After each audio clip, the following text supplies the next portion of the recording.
came to church expecting to hear a word today. Real quick, like I said, Thanksgiving. I hope y'all have had a great Thanksgiving. One thing I love about these holidays is you always see two common questions that get asked a lot around holiday season. One is, and if you said this before, just laugh and say, "Amen." Is that who's all over there? Y'all ever asked that before? Like before you go somewhere, you all like, who's all over there? Because it's somebody you don't want to hear. Like if they say a name of somebody, like, nah, I ain't going over there. And we ask that question, who's all over there? That's the number one thing you want to know, because if somebody over there that make you mad, and you kind of know what to expect by the time you get there, like, oh, they crazy. And you want to know who's all over there. And another thing we like to know is, are you going? We ask that question too. You going? You going?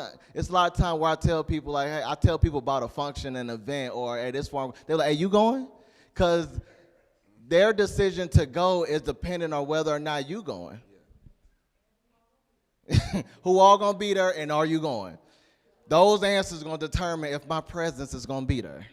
But we ask that question, are you going? Are you going? And I realize in life, we're going to be called to places. We're going to be asked to go to places and told to go to places. And our answer to that is dependent on whether or not who goes. Yeah.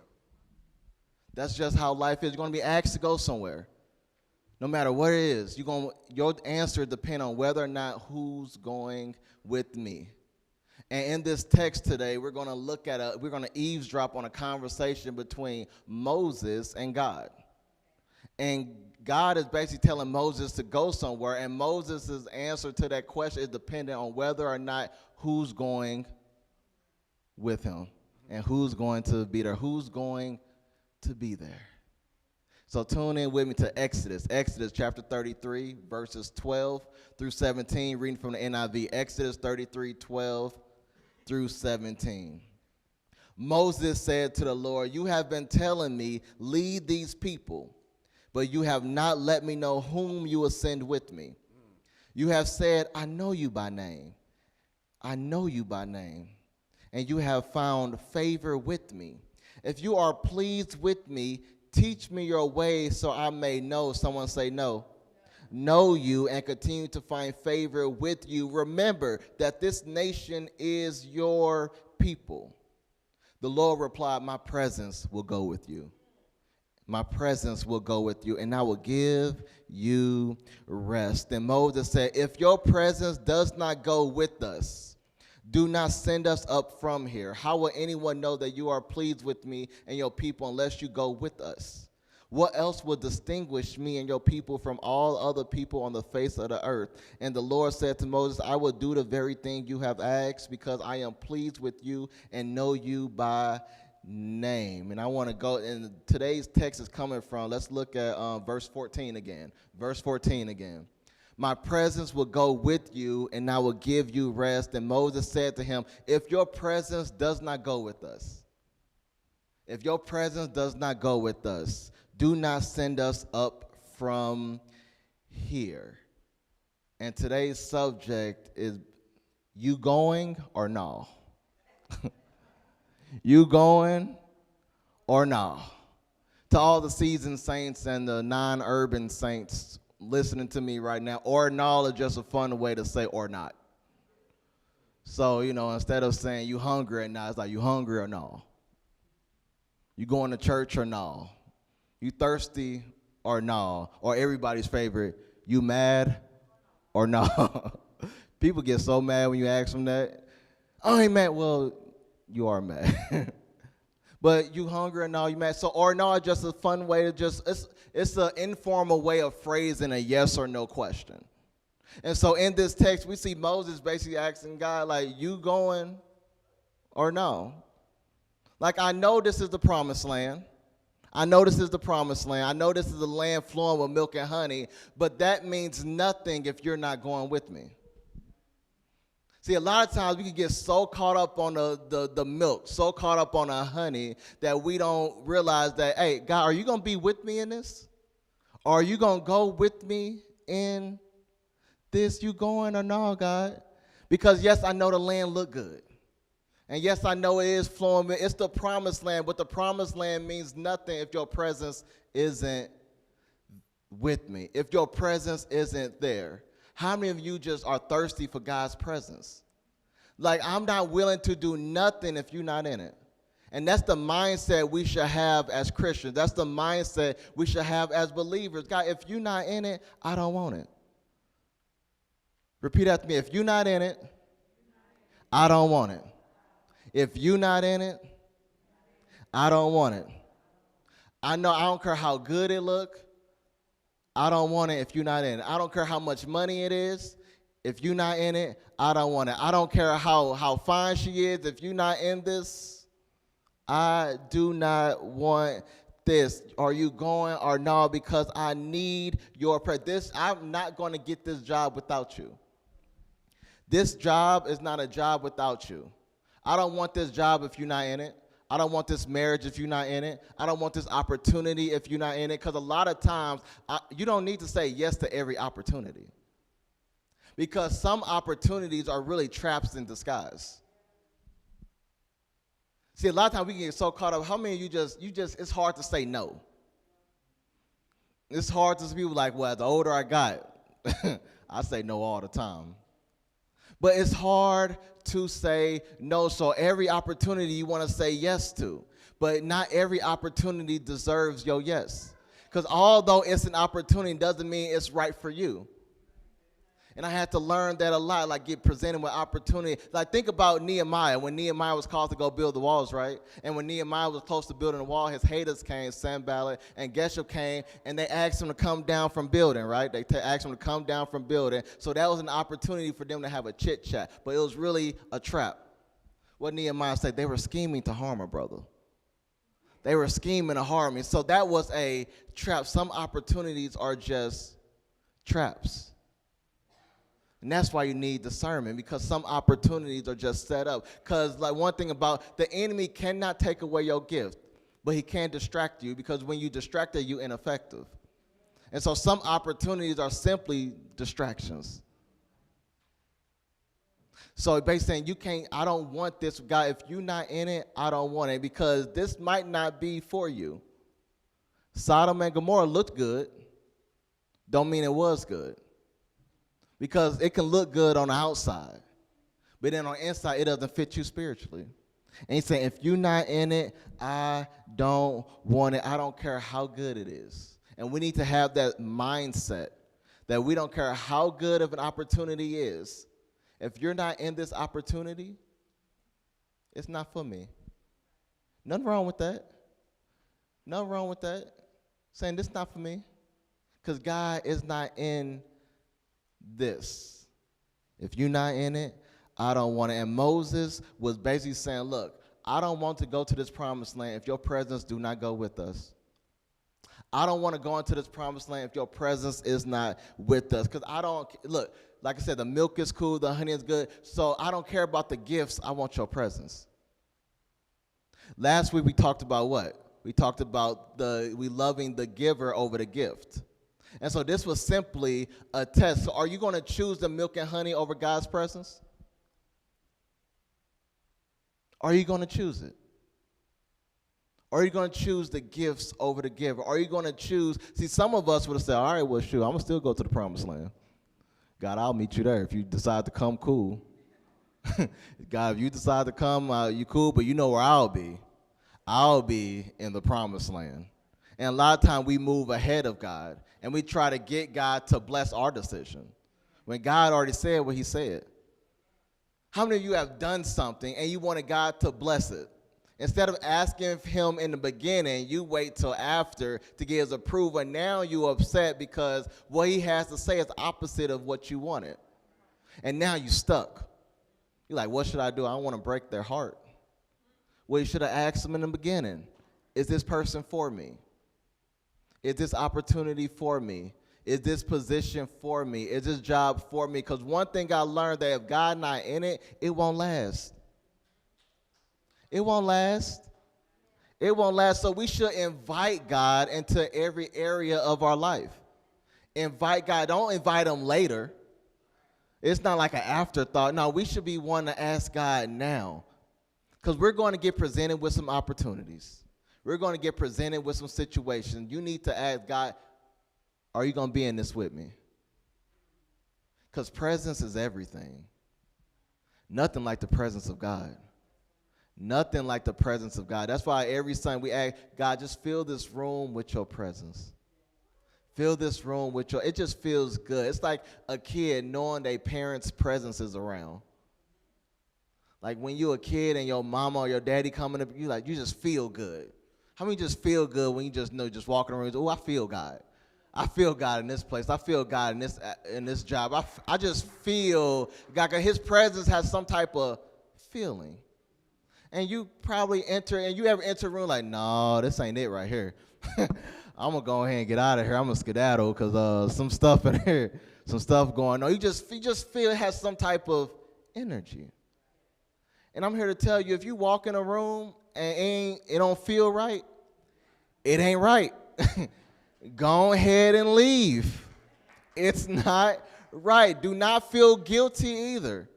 See, some of us feel so guilty, but no, nothing's guilty about you wanting to protect your spiritual health. Nothing guilty of you protecting your sanity. Nothing guilty about you protecting your peace. There's nothing wrong about that. And Moses saying, you going or no, God, because I need you to go with us. And if you don't go with us, we not going. Are y'all willing to say that about a situation? Are you willing to turn down a situation if God say he not in it? Are you willing? Are you willing to turn down a job if God say he not in it?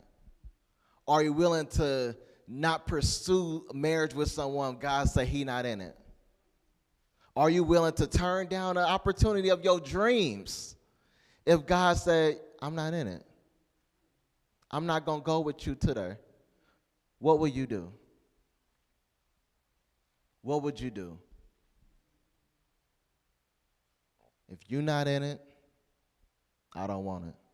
And that's what we need have. That's the mindset we need to have. And when I think about this, I think about like the phase, and I pray I get this opportunity one day, but I think about that phase, the crawling to walking phase. All the parents in here remember that crawling to walking phase and how kids learning how to walk. Kids learning how to walk. Now I pray I get to experience that because I just think it's cool. But seeing a kid learning how to walk.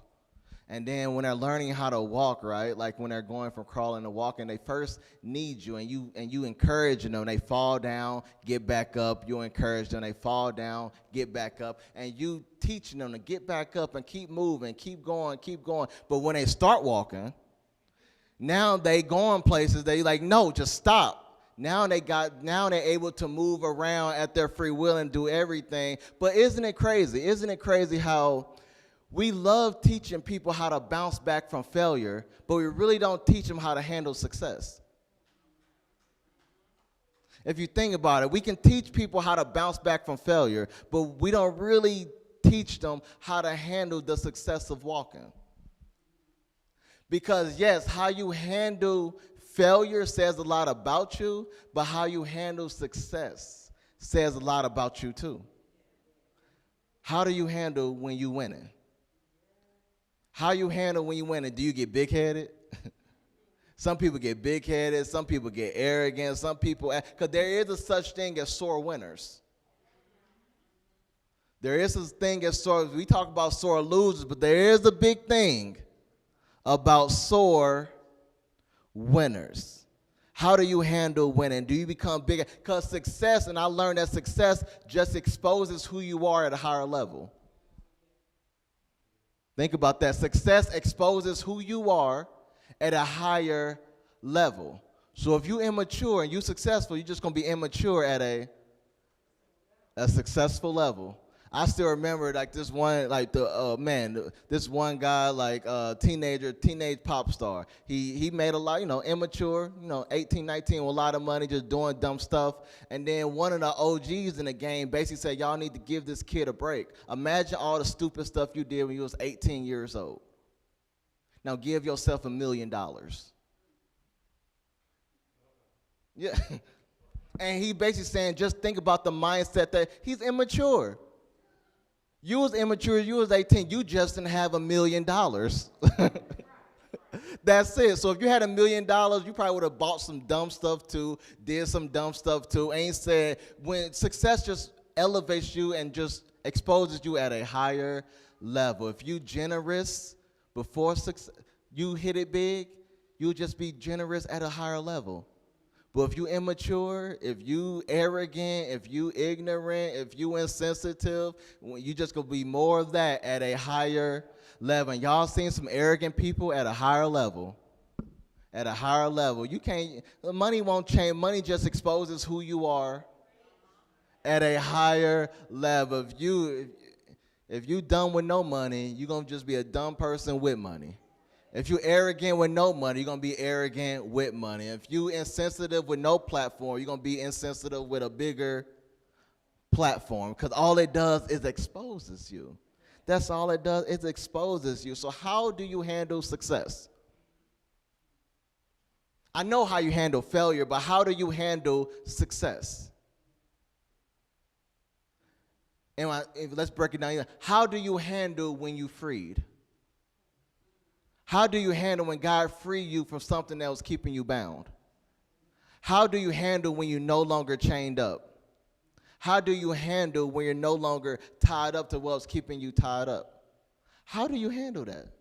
How do you handle that? Because I learned that people will switch up on you. People will switch up on you. They act in one way when they chained up, but the second they get loose, they acting brand new. They acting like you wasn't a part of their breakthrough. They acting like God used, look, if it wasn't for me, you wouldn't have that job.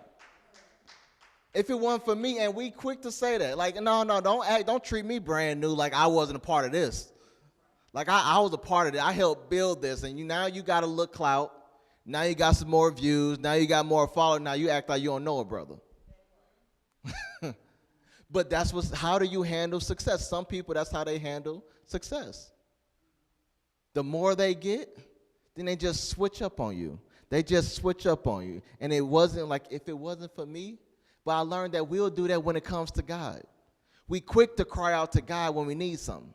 I said that last week. We quick to cry out to God when we chained up, when we tied up, when we bound. We quick to cry out to God, but the second we get freed, we out here again. We telling God all the stuff we gonna do when we chained up. But the second he break those chains, we have amnesia. We quick to forget. Like, I said that? I don't remember saying all that. You say a lot of crazy stuff when you in need. You say a lot of crazy stuff when you're in need. But we switch up on God, and we start, just like kids when they successfully learn how to walk, they start trying to do things without you. That's how we can get.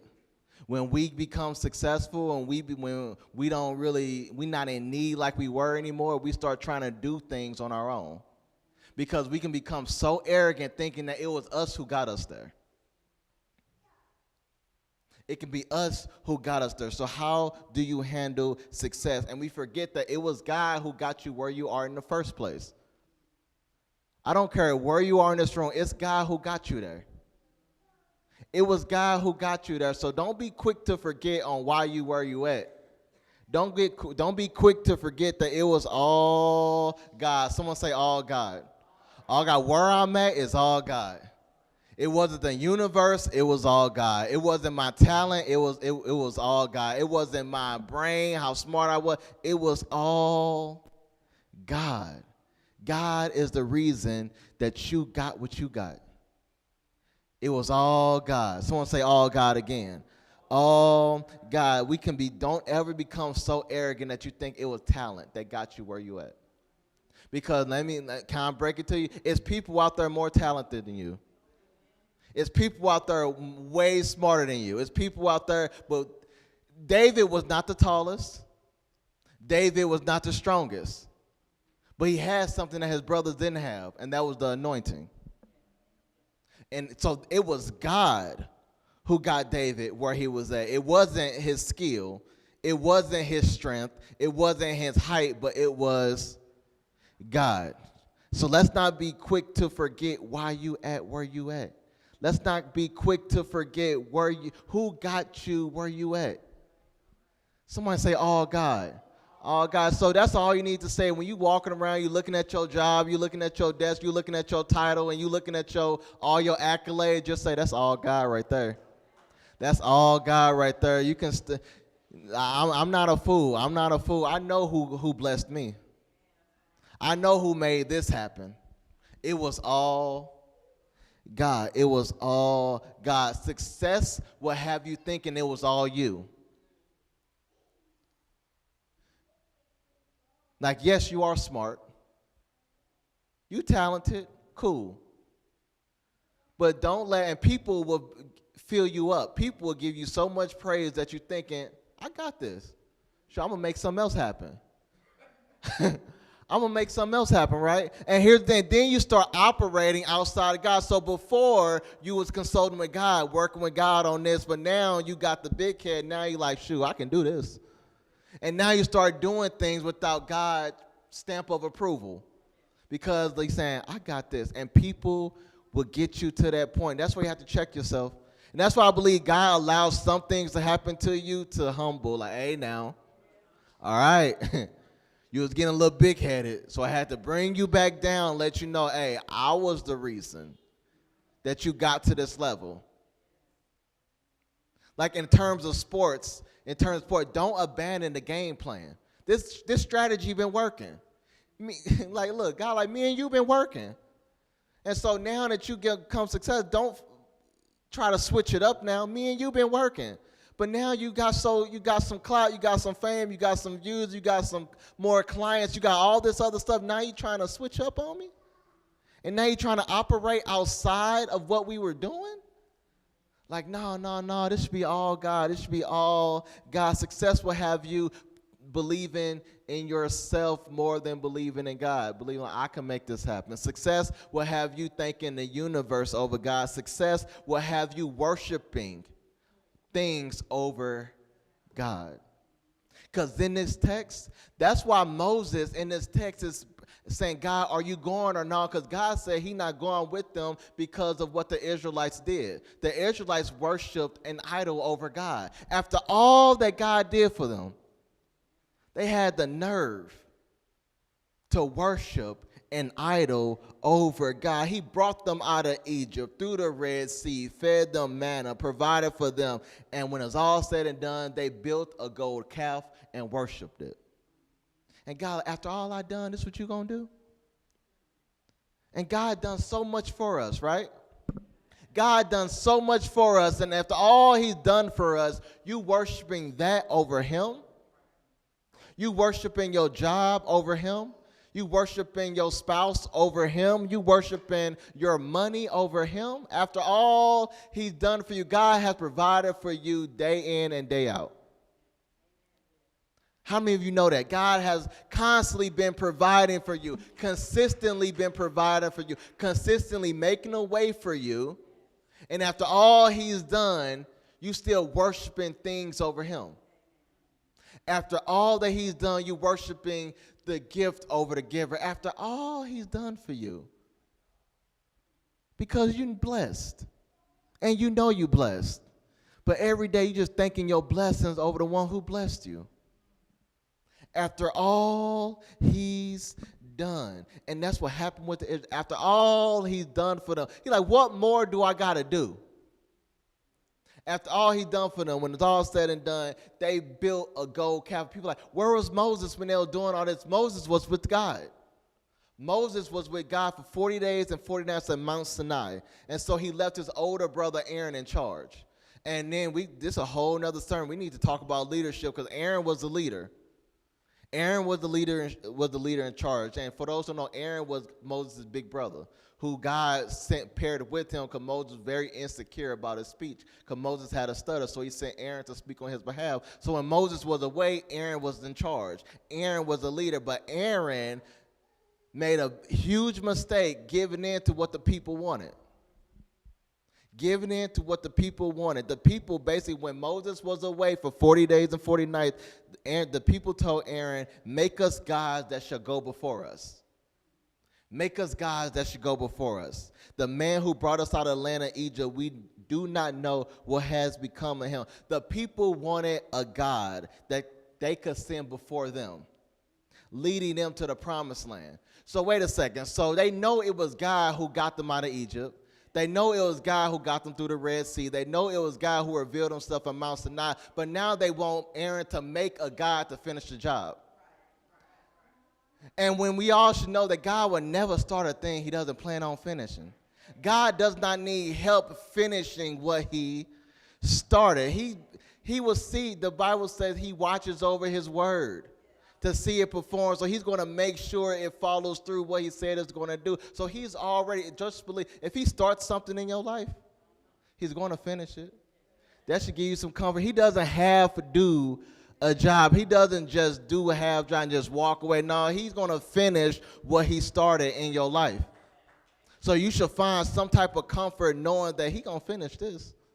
He doesn't need help. See, they was like, look, we're going to go ahead and make a God so he could send us to the promised land, because we ain't heard from Moses. We ain't heard from God. And that's another thing right there. A lot of times when we don't hear from God in a time frame we ready to hear him, we start making our own moves. We start making our own moves. Like, we ain't heard from them, so go ahead, and Aaron gave in. Aaron gave in. Just because you haven't heard from God doesn't mean that he's not working.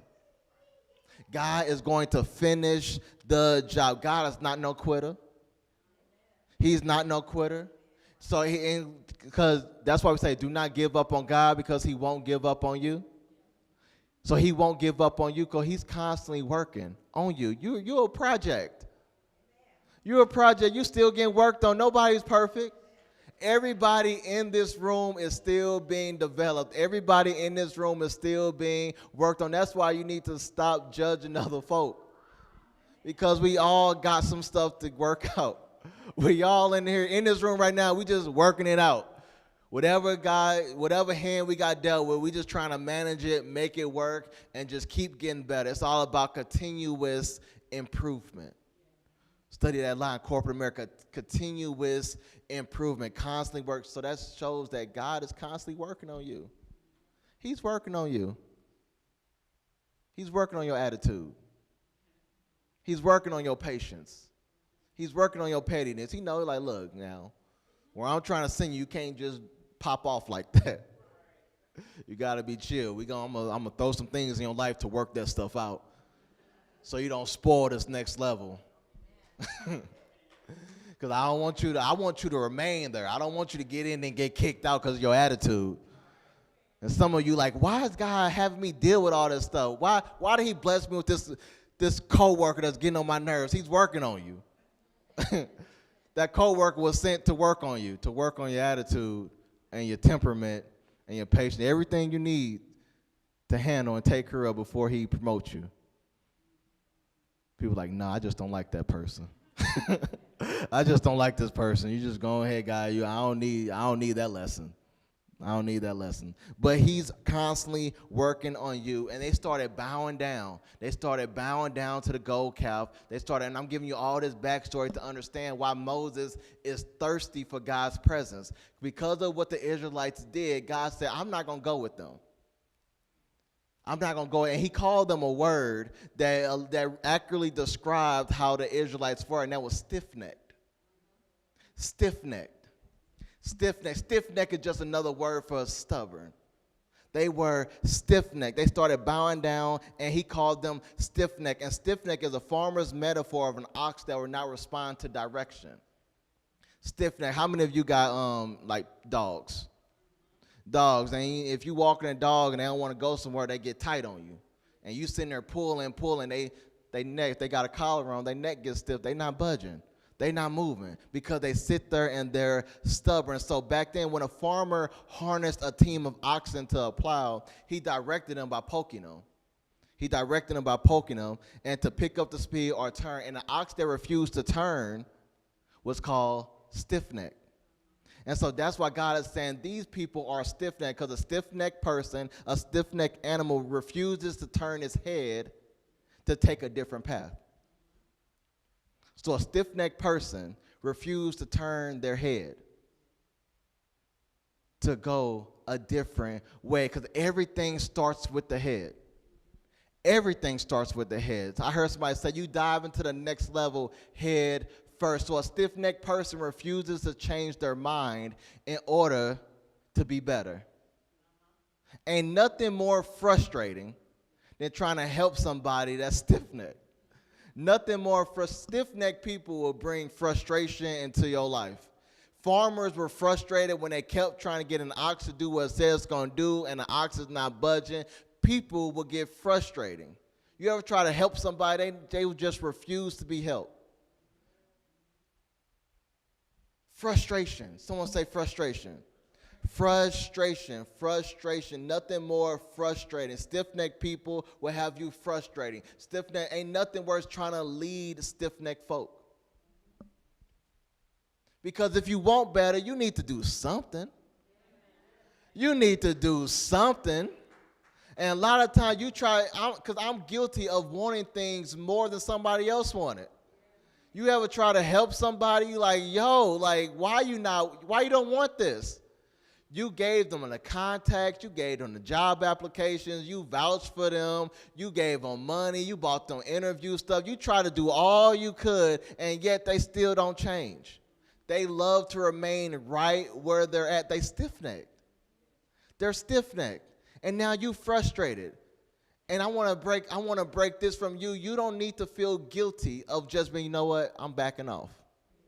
Don't feel guilty of saying, you know what, you don't want it, so I'm cool. I'm done wasting my energy. I'm done wasting my time. I'm done wasting my peace. And I'm done wasting my money trying to help your stiff-necked stuff out. I am done. I am done. I am done. And we shouldn't feel bad about that either. Because if they truly want to change, you can't change grown people. You can't make a grown person do anything. If they got their mind made up, they got their mind made up.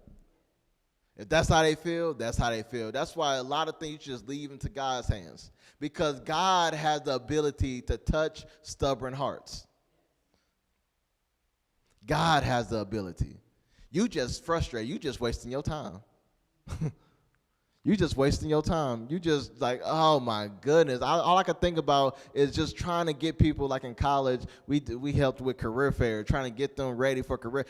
People like, oh man, I need a job, senior year, I need a job after school, I need a job after graduation, I need a job after graduation. You helping them out, you get them everything they need, and they don't even go to the career fair. I just did all that work. For you to just not, what was the reason? Because they stiff-necked. Some people are just set in their ways because they really don't, they like the thought of better. They like the thought. But when it comes down to it, they don't really want it. Stiff-necked. And that's what was going on with the Israelites. They were considered stiff-necked. And God saying, because they are refusing to turn their head to go into the right direction, I'm not going to go with them. My presence will not be with them. But what I am going to do, I am going to send an angel ahead of them. And that shows how much God loves us, because God didn't say they no longer going to the promised land. He didn't take that. He just said, I'm gonna still send an angel ahead of them to fight on their behalf.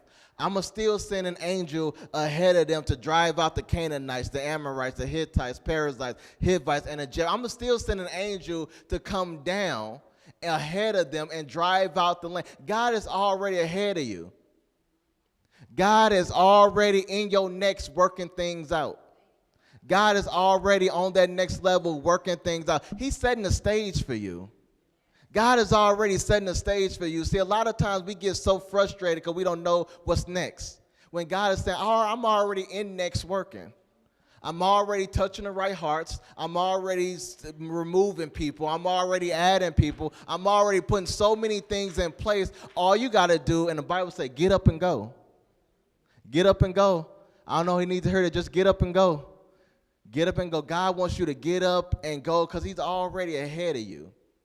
He's already ahead of you in that room, at that interview. See, before you go to that interview, just already know he's already working it out.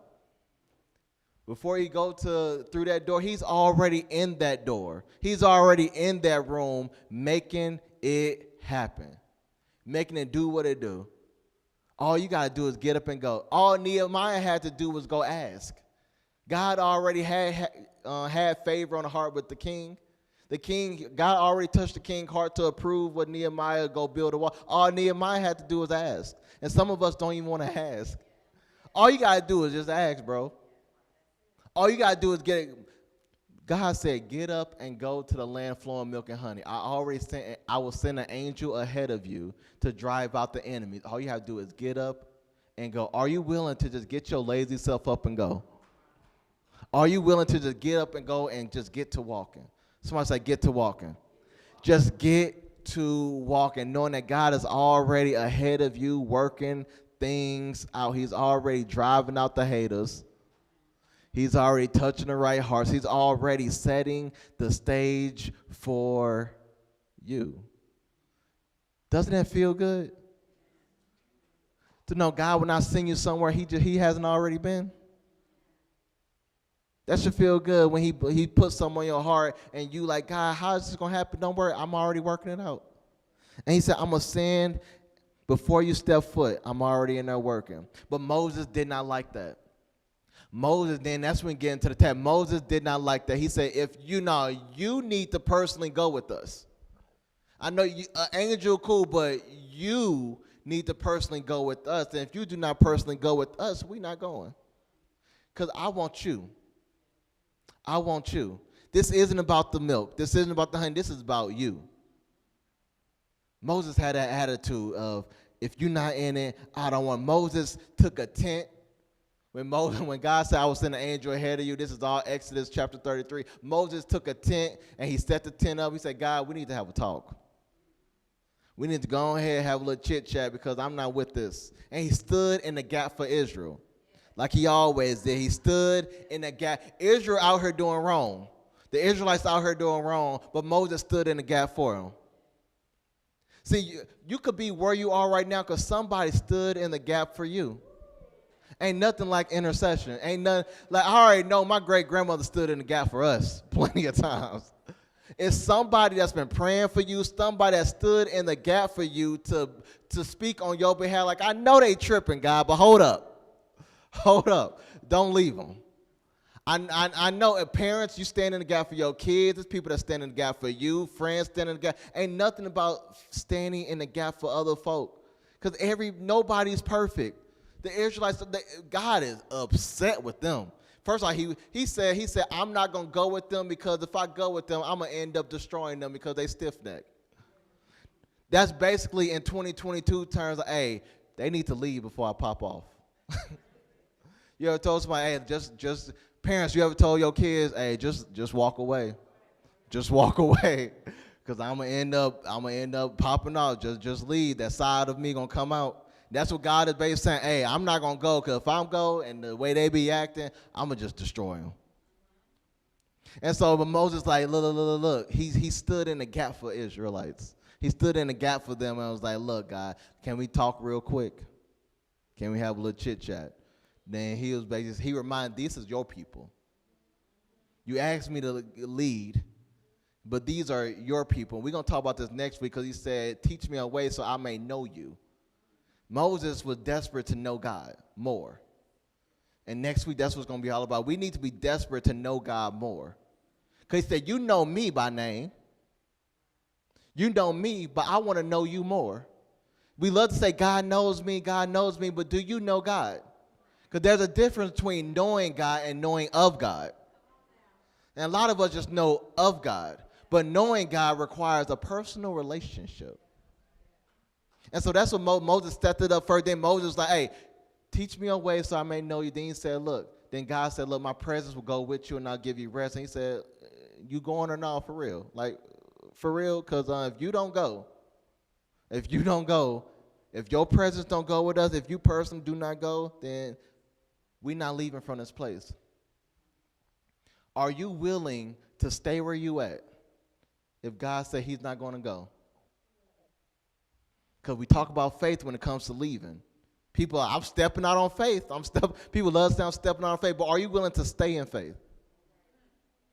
Are you willing to stay in faith? People think faith is all about leaving. Are you willing to stay in For as much as you want to leave, 'cause I'm pretty sure they really wanted that promised land, but God said, I'm not going. So Moses said, I'm going to stay right here, and I'm not leaving until you leaving. I'm going to stay right here, and I'm not going until you going. If you're not going with me, are you willing to stay put where you at? I know you really want to be an entrepreneur, but are you willing to stay at that full-time job? If God says, I'm not going to be there, I'm going to still stay right here. Are you willing? That hit me too. That hit me. That hit me because I was sitting there like, I do miss my little, my contracting life. I'm on full-time now. I'm like, ooh, that contracting life was nice. Had my own schedule. But I'm like, God said, no, this is where I'm at. So are you willing to stay here? But a lot of us, we like, I'm going to put God over here. No, you can't put God there. People like, I'm going to go ahead and put God here, and I'm going to go ahead and work our way. No. God said, I'm not leaving. And Moses, what he did, I'm going to stay right here. Are you willing to stay in faith? Are you willing? Because leaving is easy. Staying is the hard part. Are you willing to stay in faith? He said, I'm not about to leave where you're at. I'm not about to quit without confirming that your presence is going with me or not. I'm going to remain here. Remain where you at. It's for a reason. God trying to get something out of you. But Moses was like, if you're not leaving, God, I don't want it. If you're not going with me, I don't want it. You have been telling me leave these people. But if your presence do not go with us, I don't want it, because Moses recognized the power of his presence. The power of it. There's power in God's. How many of you know there's power in his presence? There's power in his presence. And two things we see before we wrap up. Two things we see is, one, that his presence gives you rest. He said, my presence will go with you and I will give you rest. Rest is another thing for peace. I'll give you rest, not like sleepy rest, but I'll give your soul some rest, because a lot of you are weary. Because I don't know about you, but man, when you try walking your God-given assignment can bring some burdens. It can stress you out, like it can tire you out. Your assignment can tire you out. Your purpose can wear you out. Because Moses was obviously stressed out. I'm telling you, leading stiff-necked people could be stressed out. I know he was stressed out, and he was like, God, you're not telling me who's going to sin with me. I'm getting messed. I'm getting confused. What's going on? And God said, look, I'm going to go with you, and I'm going to give you some rest because you need it. And that's why Jesus said, come, all those who are weary and burdened, and I will give you rest. God will give you some rest, and the rest is necessary. Nothing wrong with resting, but some of us are so weighed down by our assignment, weighed down by our calling, weighed down by our purpose, and we just get tired. How many of you just tired? I'm just tired, and God said, I will give you some rest. I'll give you some peace, because the peace is in my presence. A lot of us try to look for rest and peace outside of God. And we just get more frustrated because people are wishy-washy. People are inconsistent. And so you thought you found a little peace, and then 5 minutes later, you're like, oh my goodness, you tripping now? Goodness. But he said, I will give you rest. And his peace surpasses all understanding. And we talked about that. He gets to the point, no matter what, I'm good. No matter what, I'm good. Life can be so chaotic. Life could be like a whirlwind, roller coasters up and down, but you could still have rest. See, a lot of people think resting is just sleeping. No, you could still be at rest when life is so chaotic. Jesus was asleep in the middle of a storm. That's the type of rest I need. When your life could be in such a storm and you still be good. You're not complacent, but you're like, I'm good. Because I know God got me. It's the rest that knowing rest in his presence, because his presence gives you rest and his presence provides for you. Like, I'm good. That's why we should never want to operate outside of God's presence. Because where you're headed, you're going to need some rest. Where you headed, you're going to need some rest. And two, the power of his presence, it distinguishes us. It distinguishes us. Because Moses said, if you do not personally go with us and don't make us leave this place, how will anyone know that you look favorably on me? For the presence among us sets your people and me apart from all others on this earth. That's how it's possible to see two different things. You can see two of the same things, but one can have God's presence in it and one won't. And you can see two different outcomes because the presence of God distinguishes things. That's why we need to have discernment. Like, hey, if you get presented with options, like, God, which one are you in? Which one are you? Because God's presence will distinguish what is right. God's presence will distinguish what you need to go through. Because you can tell the difference between if God is in something versus God is not. You ever seen something like God not in that? God not in that? Because it's something different about the presence of God. The presence of God you could just see something different. You move differently. You think differently. You behave differently. You ever seen somebody they got God's presence with them. God is with them. When you see things happening, that's when you could be like, okay, God is in this. That's one thing the biggest thing I love about us. You can see him like God doing something. God is in this because we're going to be a church that operates in God's presence. No matter how much success we get, how much we grow, how much we get, no, we're still going to remain in God's presence because we know how we got what we got. We know it was all God.